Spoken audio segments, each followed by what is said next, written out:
text 49. Kshattu kausharavestasya sangbado adhatma sangshritaha jaddha sa bhagavanstasmai prishtas tattam ubachaha. Then let's read the verse on the board, text 50. Bruhi nas tad idam somya vidurasya vicheshtitam bandhu tyaga nimittam cha jathaiva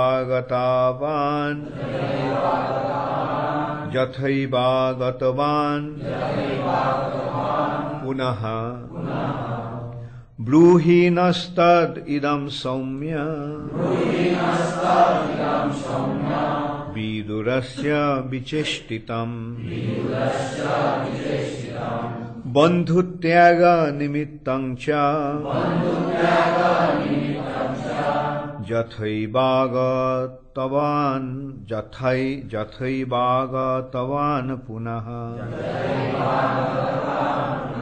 Jathaivaga tavan puman Jathaivaga vatan punaha. Bruhi nastad idang saumya vidurasya vicheshtitam bandhutyaga nimittang cha Jathaivaga tavan punaha. Bruhi nastad idang saumya vidurasya vicheshtitam bandhutyaga nimittang cha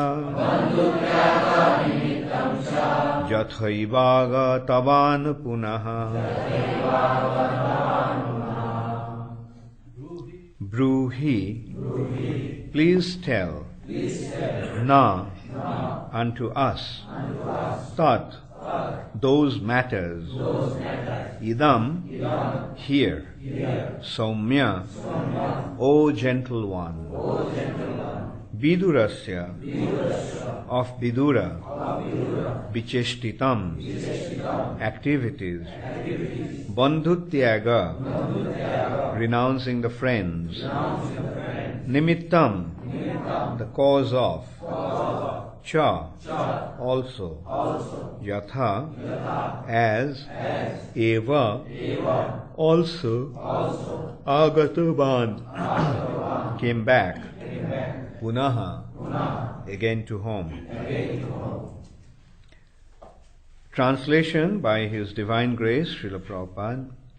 Shaunaka Rishi said, "Let us know, please, what topic were discussed between Vidura and Maitreya, who talked on transcendental subjects, and what was inquired by Vidura and replied by Maitreya.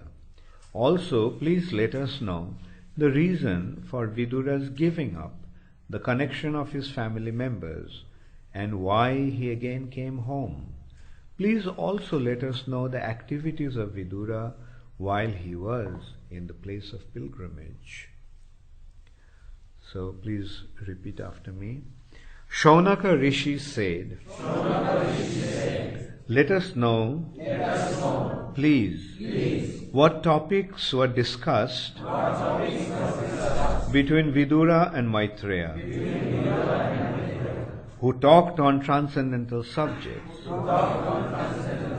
and what was inquired by Vidura and replied by Maitreya. Also, please let us know the reasons for Vidura's giving up the connection of his family members, and why he again came home. Please also let us know the activities of Vidura while he was in the places of pilgrimage. Purport by Srila Prabhupada. Sri Suta Goswami was narrating the topics of the creation and destruction of the material world. But it appears that the rishis headed by Shaunaka were more inclined to hear of transcendental subjects which are on a higher level than the physical. There are two classes of men, namely those too addicted to the gross body and the material world, and others on the higher level who are interested more in transcendental knowledge. Srimad Bhagavatam gives facility to everyone, both to the materialist and to the transcendentalist. By hearing Srimad Bhagavatam in the matter of Lord's glorious activities, both in material world and in the transcendental world, men can derive equal benefit. The materialists are more interested in the physical laws and how they are acting, and they see wonders in those physical glamours. Sometimes due to physical glamours, they forget the glories of the Lord. They should know definitely that physical activities and their wonders are all initiated by the Lord. The rose in the garden gradually takes its shape and color to become beautiful and sweet, not by a blind physical law, although it appears like that. Behind that physical law is the direction of the complete consciousness of the Supreme Lord. Otherwise, things cannot take shape so systematically. The artist draws a picture of a rose very nicely with all attention and artistic sense, and yet it does not become as perfect as the real rose. If that is the real fact, how can we say that the real rose has taken its shape without intelligence behind the beauty? This sort of conclusion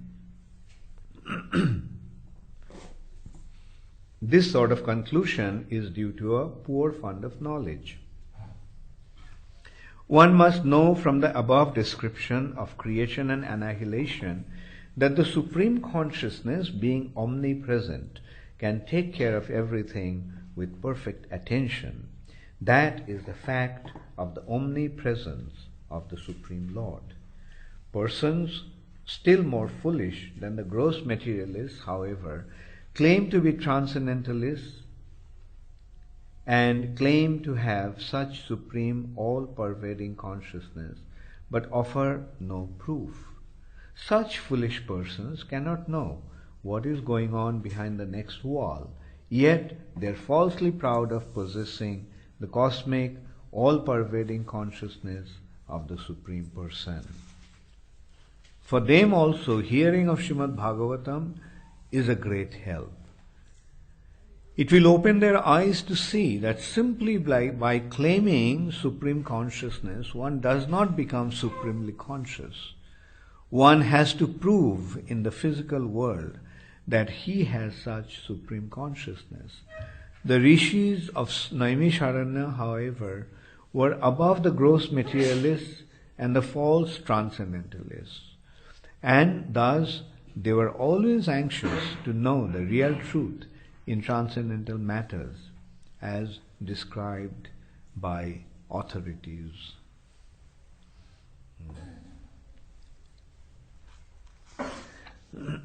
So, Srila Suta Goswami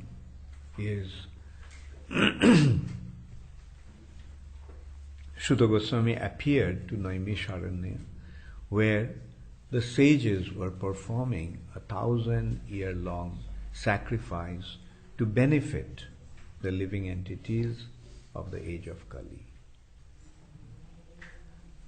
Suta Goswami was there, and Shaunaka Rishi was asking him various questions pertaining to that. Shaunaka Rishi, headed by Shaunaka Rishi, representing all the sages assembled there. There were hundreds of sages, maybe even thousands of sages. They assembled. Why? Because they saw that the condition of the age of Kali was very, very degrading. Kali Yuga didn't actually begin, or just about began. Kali Yuga just began. The condition was not so bad. But great personalities could foresee that, what would happen. Because these exalted saintly personalities don't just deal with the present. They deal with past and future. They can see the past and future. They can see the past and future due to their own spiritual advancement, or they can see the past and future through Jyotish, astrology. This Jyotish is considered to be one of the limbs of the body of the Vedas. Vedas have 6 limbs, Shar Anga, the 6 limbs, and one of the limbs of the Vedas is Jyotish. And which limb it is of the Vedas? Jyotish, astrology. Astrology is the eyes of the Vedas. Through astrology, one can see into the past, present, and future. So, the sages were expert also in this branch of astrology, and therefore they could see what would happen to the age of Kali. And in many Puranas, there have been very elaborate descriptions of the age of Kali. And it is so to the point, so much to the point. Skanda Puran explains elaborately what will happen. Brahma Vaivarta Puran explains elaborately. Then it has also been described, especially in Bhavishya Puran, it has been also described. Then there is also Kalki Puran, the age of Kali. Kalki will come, and the condition has been described, how degraded this world will become, and then Kalki avatar will come and annihilate everyone. He'll annihilate all the miscreants. And you know how long it will take him to do that? It will take him only 18 days to wipe out all the miscreants. Is it difficult for the Lord to do it in 18 days? No, He can do it in 18 seconds actually, if He wants to. So, these descriptions of the age of Kali is there. And besides that, the astrologers, those who are expert in these branches, they can calculate and see the condition, what would be the condition of this age with time to come. Now, the saintly personalities are benefactors of all. They are Paru Upakaris. They benefit others. They are always concerned about the welfare of others. They don't care about themselves, but they are concerned about the welfare of other living entities. Because they know that to get a human birth is an opportunity to get free, to become free from the material bondage and go back to the spiritual sky. Therefore, they are always concerned about creating that good fortune for others. So the sages became very concerned that what will happen to the people of this age. People of this age will become so degraded that they will become extremely sinful. And when people become sinful, what is the reaction? The nature also withdraws all the facilities. People will become sinful, And as a result of that, Mother Nature will withdraw all her gifts. There won't be any food. There won't be any water. There won't be any pure air, oxygen. That's the condition that this world is heading for. We are seeing already there is so much concern. The rivers are drying up. The rivers are drying up here in India. When the rivers dry up, then what will happen? There won't be any water. People are becoming so concerned about that. What will happen? And also, there will be acute shortage of food because in the age of Kali, it has been described as the Kali progresses. What will happen? The Oshadhis, the grain-bearing plants, will become like grass. Oshadhi means the plants that grow grains like wheat, rice, paddy, rice, maize, and so forth. They'll become, how big are they? Generally they're this big and even bigger, like maize goes about 6-7 feet high. But generally wheats and rice plants are about 2 feet, 2.5 feet high. Now when they become small as grass, then what will happen? That means there won't be any grain. And cow will stop giving milk. Cows will stop giving milk. The fruits will only have the seed and the skin. Nothing, no pulp inside. We notice that some fruits are already like that. Only some skin around the seed. So that means there won't be any fruits. So what will people eat? We can well imagine. It's already happening. People are becoming meat eaters. They are eating meat. So Mother Nature is saying, okay, fine, eat meat.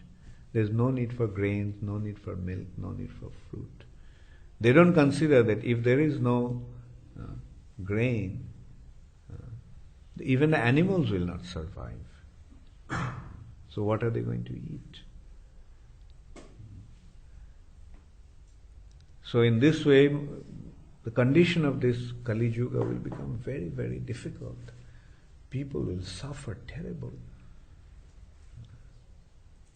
And they'll become so greedy that they'll start to loot each other. They'll steal each other's property. And the politicians, what will they do? They will start to extract taxes in such a severe way, without any discrimination. They will simply try to burden people with taxes. Because we are seeing that they come to power for 3 or 4 years or 5 years, and they say, let's make as much money as possible. How do they make the money? They make money by imposing taxes. And everybody knows that every year the taxes go up. Taxes never come down. How many of you are taxpayers here? So is the taxes going up or going down? Going up. Why? Because these politicians have a responsibility to fill their pockets. So they will be, these politicians have been described as bandits, dacoits. Dacoits, dashu praishu rajanneshu. The dacoits will become the leaders of the people. When a dacoit becomes a leader, then what happens? Either you become a dacoit with them, or they are just going to rob you. And they'll be robbing people in such a way that people will run away from Janapad. Janapad means the places of human habitation. The cities, villages, they'll run away from the cities and villages and towns, and they'll go into the depth of the forest just to run away from these bandits, dashus. Is there any politician here? Please don't mind. It's not my words. These are the words of the scriptures. These are the words of Bhagavatam. These are the words of Brahma Vaivarta Puran. These are the words of Kalisantaran Upanishad. There are some very interesting informations also. The places of pilgrimage will become the places infested with thieves and rogues and prostitutes. We are seeing that. The places of pilgrimage, the holy places, are becoming the most degraded places. So the point is the world will turn upside down. Everything will turn upside down. So much so that the lamps will burn with wicks pointing downwards in the age of Kali. Now look at the lamp.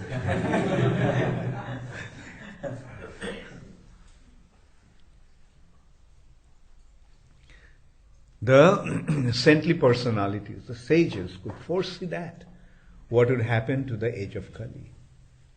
Therefore, they got together in Naimisharanya. Naimisharanya is considered to be the hub of the universe, the center of the universe.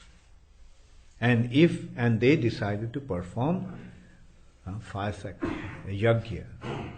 How long? 1,000-year long yajna.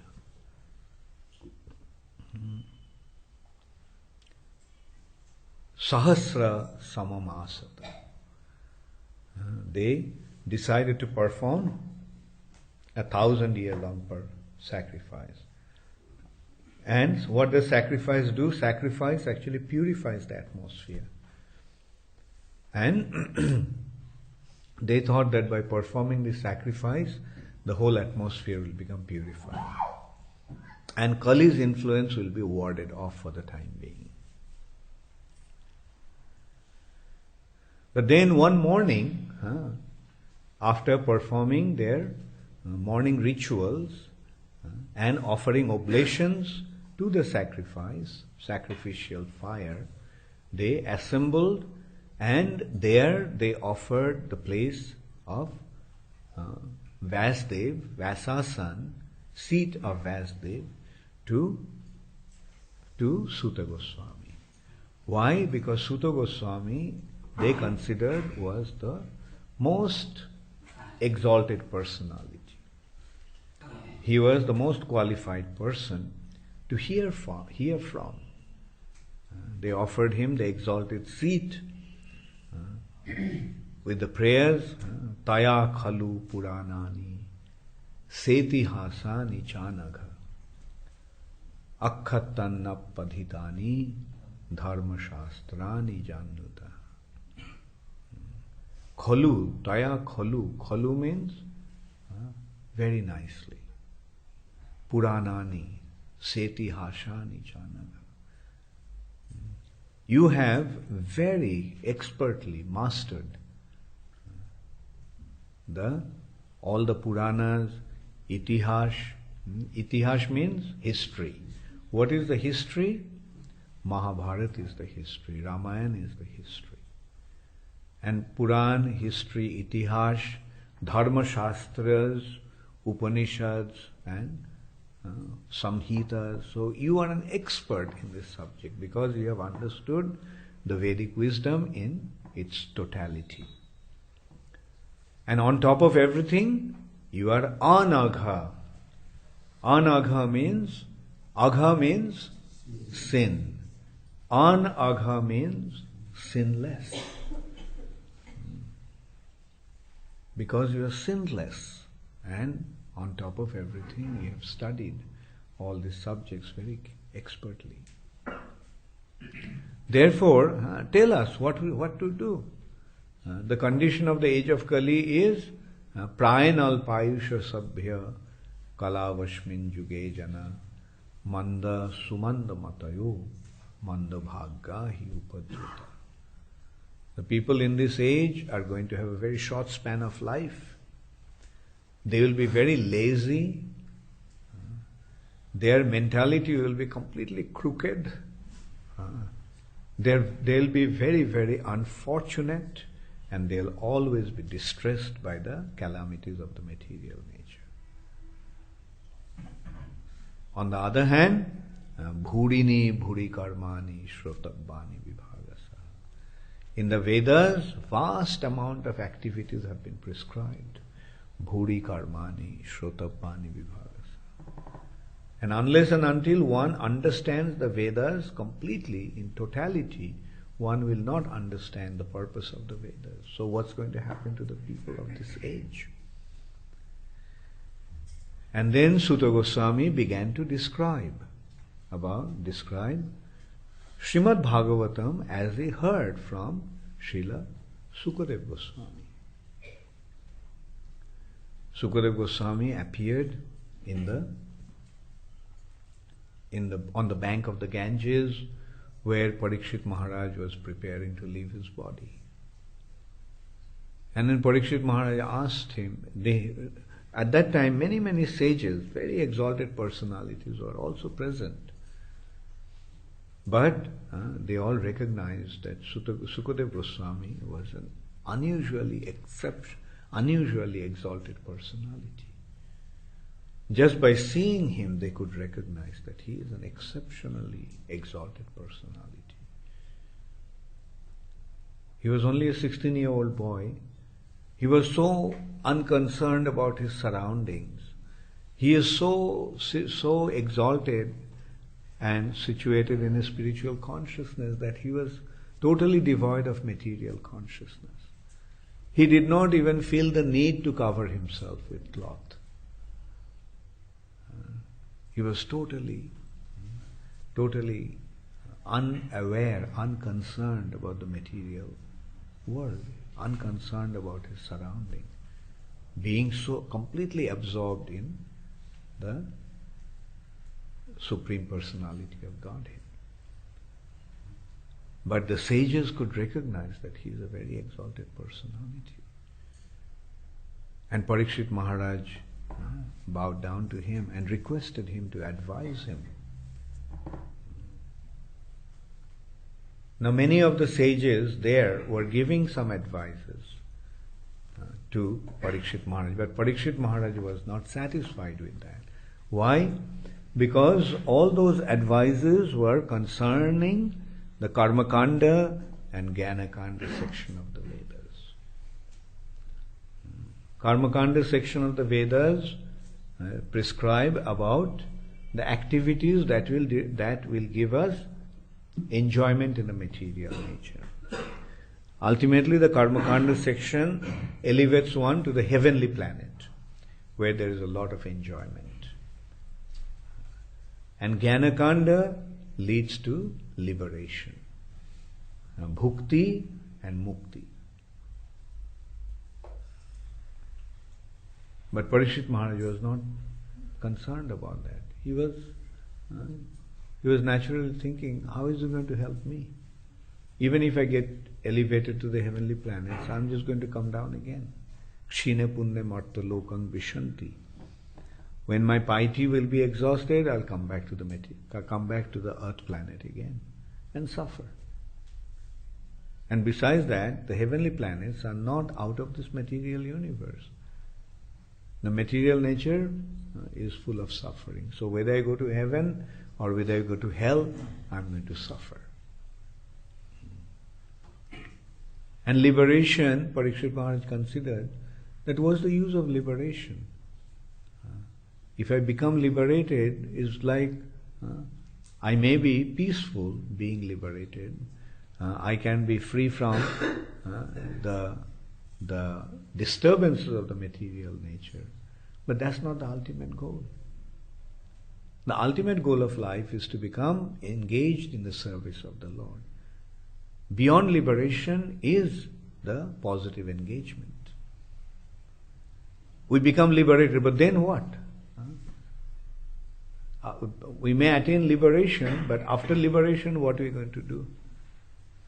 Like a prisoner may become free from the prison house, but is that the end of everything? His suffering in the prison may have been removed, but when he comes out, what he'll have to do? He'll have to do something to maintain himself. He has to become engaged. Therefore, a devotee is not so much concerned about liberation, because he knows that liberation is just a state out of this material nature. But beyond this material nature, what's going to be our activities? We are spiritual beings, we want to be active. So what should be the activity? The activity must be engagement in the service of the Lord. And that's why Sukadeva Goswami, that's why Parikshit Maharaj was not satisfied. But when Sukadeva Goswami came, then Parikshit Maharaj asked him these questions. All these questions of Parikshit Maharaj was pertaining to the Supreme Personality of Godhead and one's situation in relation to the Supreme Personality of Godhead. Then Sukadeva Goswami started to explain. Now all these were being explained to the sages of Naimisharanya by Srila Sutta Goswami. What did Sukadeva Goswami speak? Now in course of this description, he came to this point about creation. How Brahma, the first created being, saw the Supreme Personality of Godhead through his austerities and penances. Penance, tapaha. And the Lord, by playing his flute, gave him the Gayatri, and meditating on the Gayatri, the Vedas and the spiritual reality was revealed in the heart of Brahma. So in this way, it came now, then it came to how the Lord instructed him, on the essence of the, how Krishna instructed Brahma about the essence of the Vedas, of the Bhagavatam. In the 4 verses, Chatushloki. And then it has been described also that Bhagavat Puran, Mahapuran, has 10 aspects, 10 limbs, 10 angas. So everyone remembers those 10 angas? Dashame Dashalakshanam. Okay, who will? Let's see who else knows. Okay. Okay, Ansul, say that.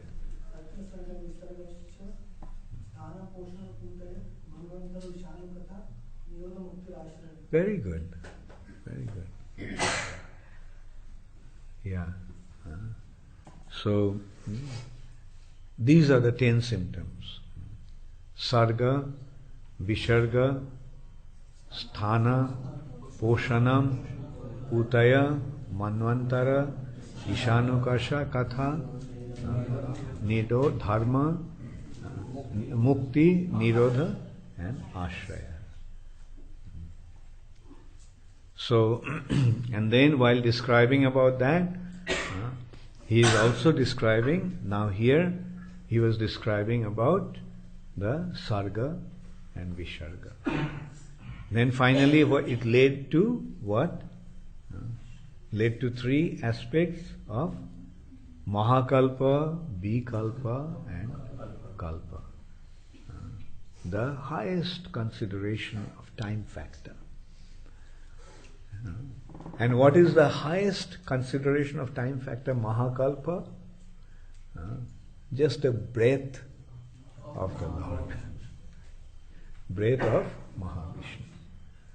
Jashaika nishashita kala mathavalamba jivanti loma bilaja jagadanda natha. Jagadanda natha, the duration of Brahma's life.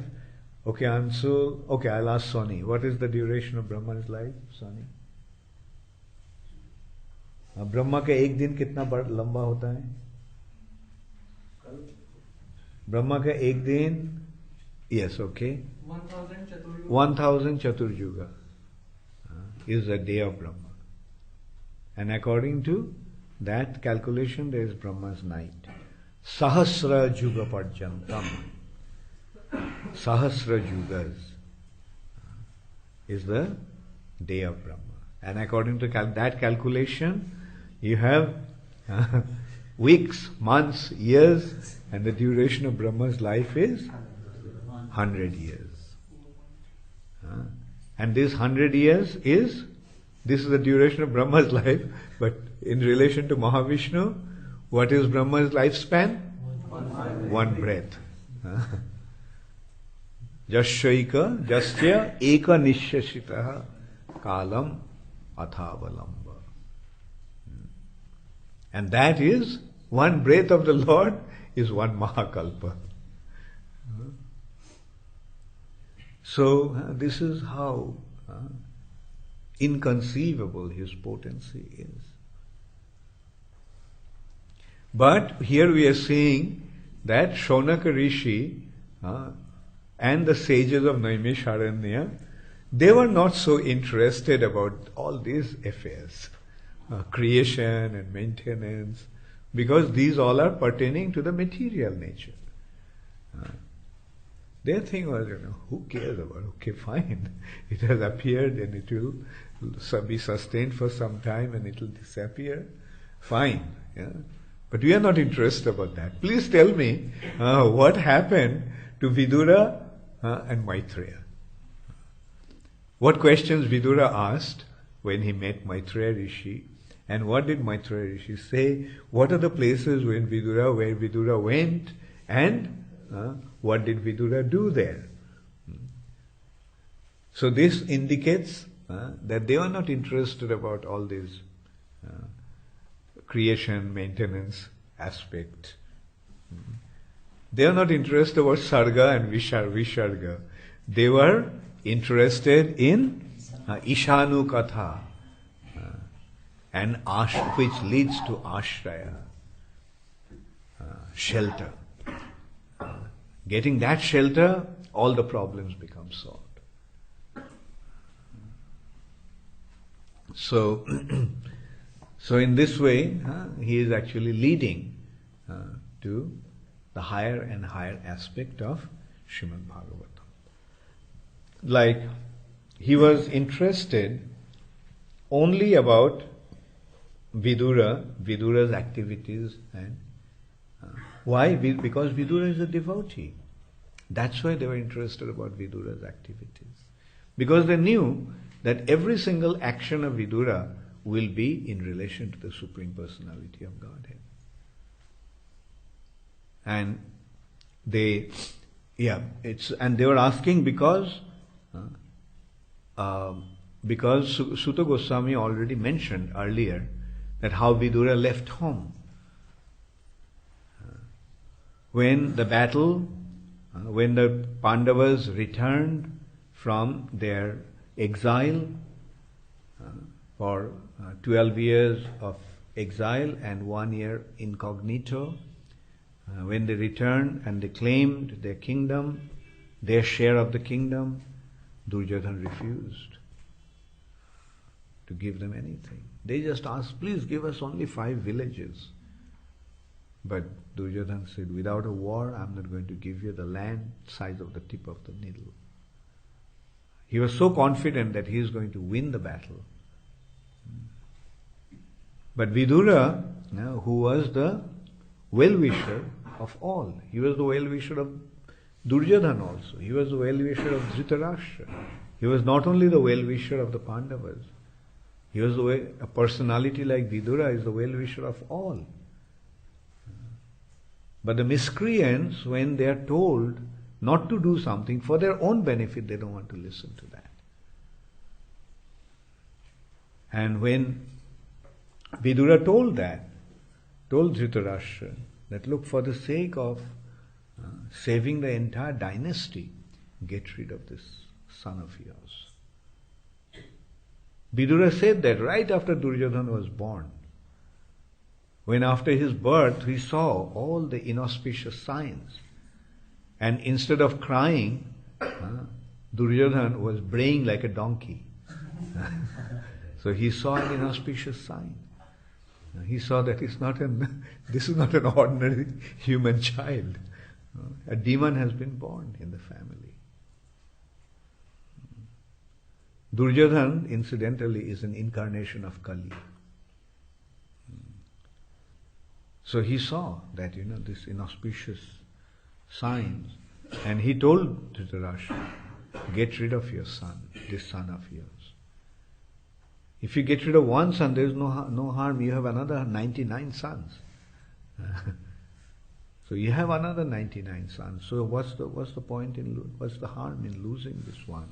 Because this person is going to be the cause of the destruction of the entire dynasty.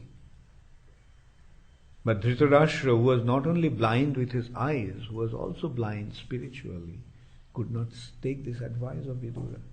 And who is Vidura? Vidura is Dharmaraj. Vidura is an incarnation of Jamraj. The personality who maintains dharma, the personality who is the personification of dharma. So that was Vidura. And again, before the battle of Kurukshetra, he again asked him, get rid of this boy, this son of yours. Because the whole dynasty will be destroyed. Don't think that you are going to win this battle. Because the victory is going to be on the side of the virtuous.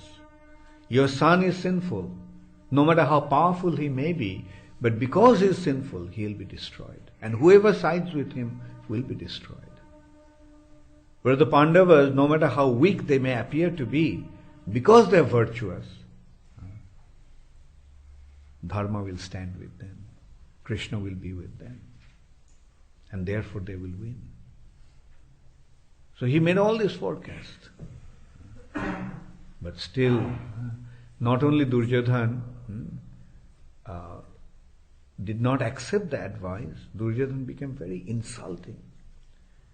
He started to insult him, saying that here is the person who has been eating food given by us, and he is speaking against us. Get rid of this person. He said, even a dog is more loyal than this person. I mean, this is how he was insulting him. And Vidura just left home. So when the battle of Kurukshetra took place, Vidura was not around. He was in a pilgrimage. He was going from place of pilgrimage because he didn't want to see the destruction of the family.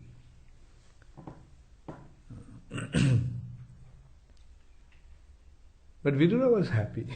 So that is the thing about a spiritual personality. They are totally unaffected. They are not concerned about insult and honor. They are not concerned about fame and infamy. They are not concerned about the glory and disgrace. So, okay, fine. And what is the attitude of a devotee? Who are you talking about? You're talking about, you're addressing this to the body. But I'm body and gross and subtle body. It may hurt. If it hurts, who is it hurting? It's hurting the false ego. So the more I can get rid of the false ego is better for me. Because more I can get rid of my false ego, the more I can become situated in my spiritual identity. Therefore, a devotee doesn't care about fame and infamy. People talk bad about them, insult them, so what? Hare Krishna. That is the attitude of a devotee. Hare Krishna. Krishna, thank you so much that you are smashing my false ego. I was all along, I was thinking that I was so great, I was so honorable, but now you have smashed my false ego. Now I'm realizing, after all, I'm not so great.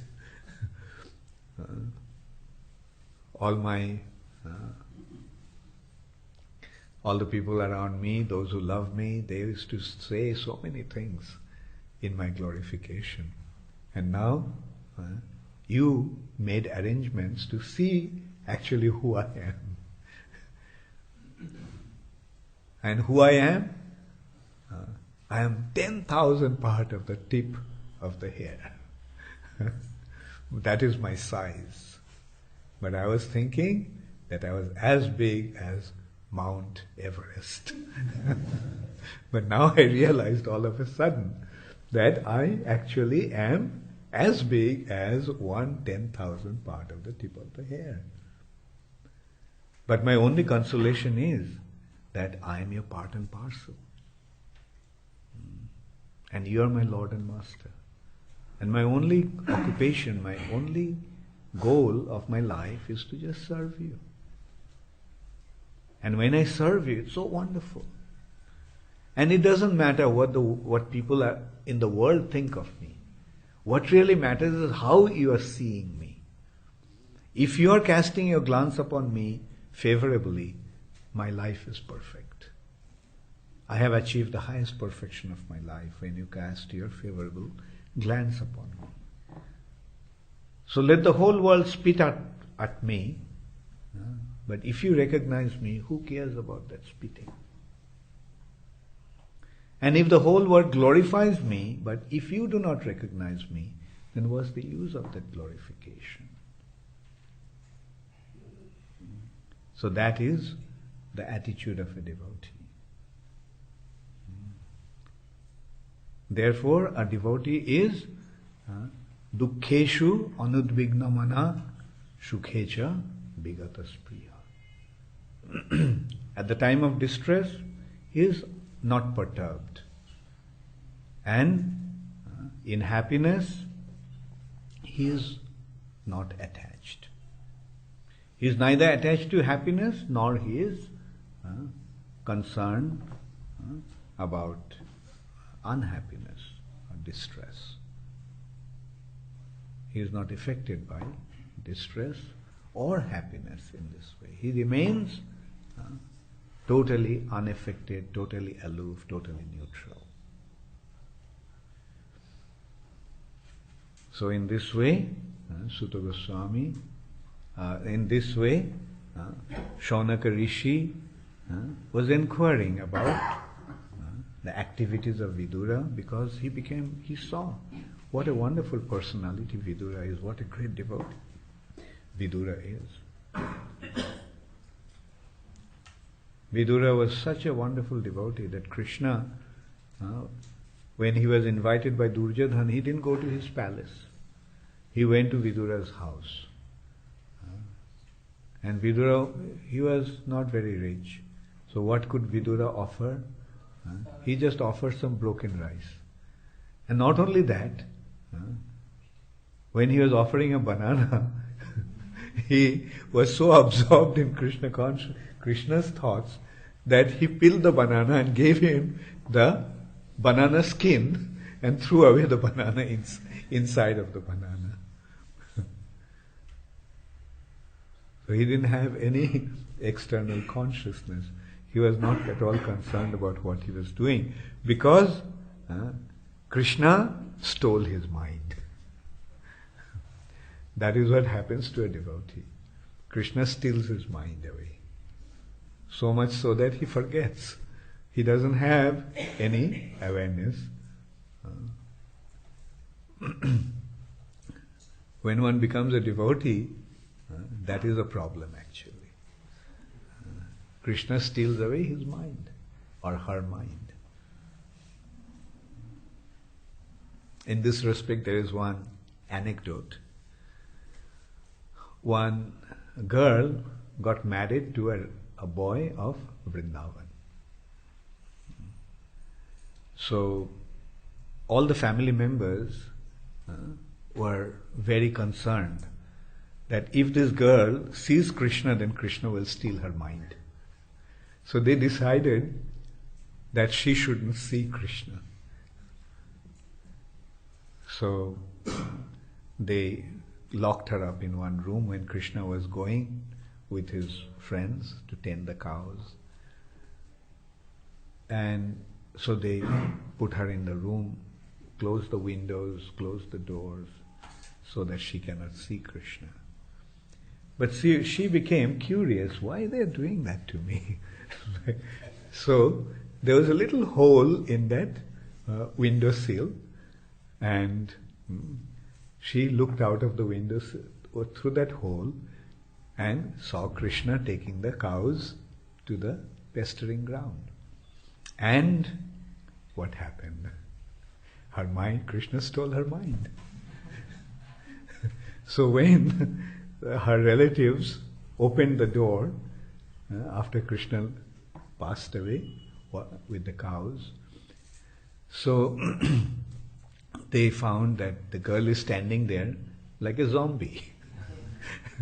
And they became worried. The inevitable has happened. Somehow, Krishna has stolen her mind. Now she is without a mind. She doesn't have her mind. She is there, but her mind is gone with Krishna.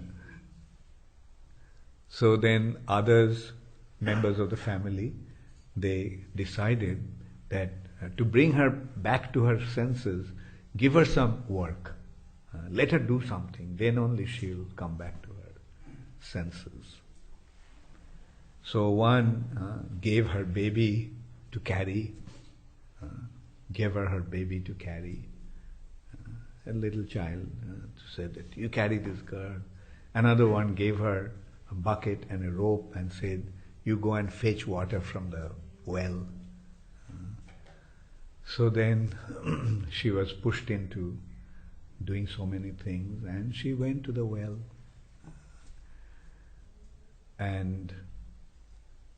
But because her mind was stolen, when she went to the well, what did she do? She took the rope and tied it to the baby. Started to lower the baby instead of the bucket into the well. So everyone came running and stopped her from drowning the baby in the well. So that's what happens when you fall in love with Krishna. Your mind will be stolen by him.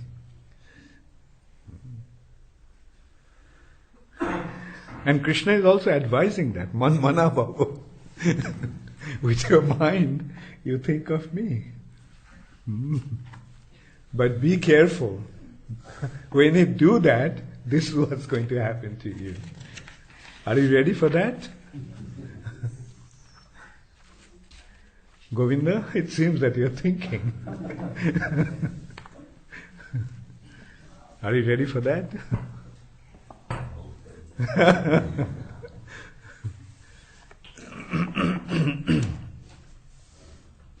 Okay, I thought that I'll cover the last verse also, but it's already 10 to 9, so I'll stop now.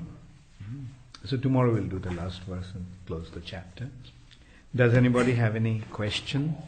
Yes? What is the present age of Kali Yuga? This is, you see, the duration of the age of Kali is 432,000 years. And out of that, about 5,200 years have gone by. So another almost 427,000 years are left.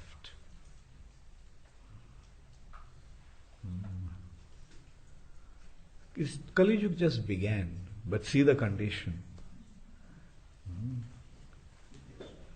Already.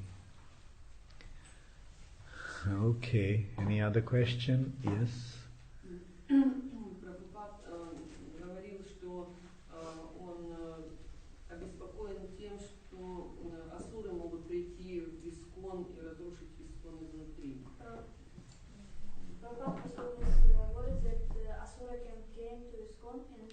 Prabhupada said what? He was worried that Asura can destroy ISKCON from inside. И он еще говорит, что как бы у Брамана будут рождаться демоны для того, чтобы это Brahman сделать. will like give birth to Asura. Okay. Что это? Prabhupada didn't exactly say that. What Prabhupada said is that nothing can destroy this movement from outside. It is only from inside that this movement can be destroyed. Therefore, Prabhupada told us to express his love, to show our love for him through our cooperation. Only the devotees start to fight, then only this movement can be destroyed. Therefore, Prabhupada said, don't fight. And about the Brahmanas taking, the Rakshasas taking Asuras, or Rakshasas, demons taking birth, it is actually in Garuda Puran that has been described that in the age of Kali, taking advantage of the age of Kali, some Brahmanas, some demons, Rakshasas, will take birth in some Brahmana family to destroy the Vedic culture.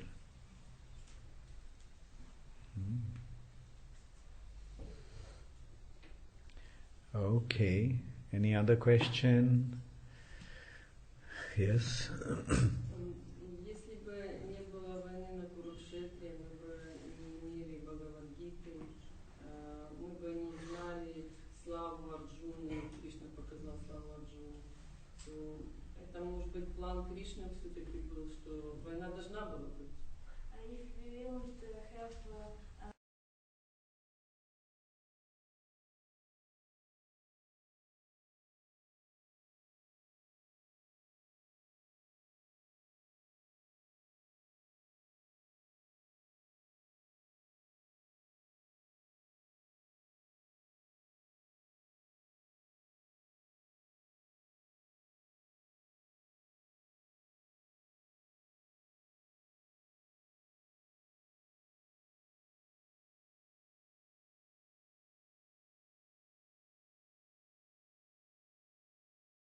Kurukshetra, if Krishna will show us how great was Arjuna, then maybe it was maybe his plan to show us and to give Bhagavad Gita.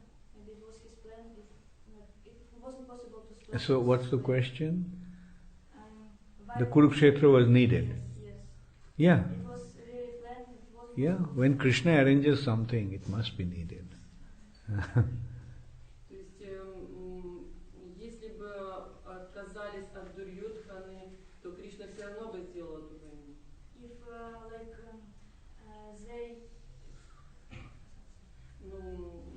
If they won't accept, like if they left Duryodhana, yes, they will give him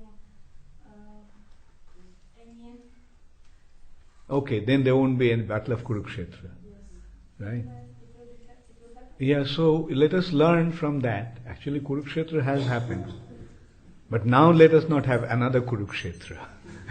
Let us avoid Kurukshetra by not siding with Duryodhana. And listen to Vidura's advice. Right? And side with Krishna and Krishna's devotee, which you are already doing.